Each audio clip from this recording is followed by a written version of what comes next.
Adding headings and sections. Now the document has been created, headings and sections need to be added. As there are no headings created, the Start Here button will show in the Content section. You can either create a section, add content from the library, or create a new heading. When the heading has been created, it will be added to the outline tree. Renaming a heading in the Content section will update it in the outline tree, and vice versa. Add your content, and use the toolbar to format your document correctly. Use the Quick Links menu to insert images, tables, lists or lines. Content can also be split using the same menu.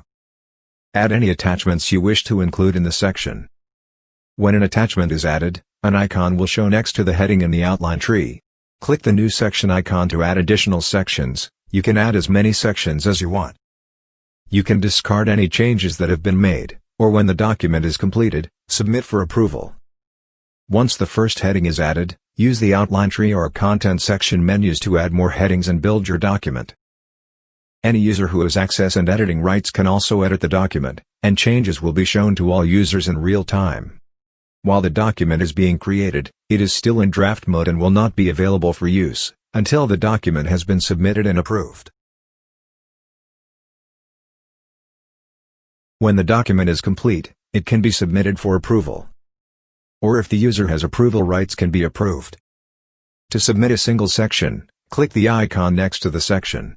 The icon will change to show that it is awaiting approval.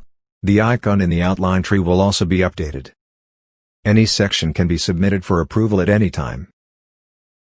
Anytime a section is edited, it will need to be resubmitted for approval. To submit the whole document, click the Submit All Your Changes button at the top of the document. When the document has been approved, all of the icons will disappear.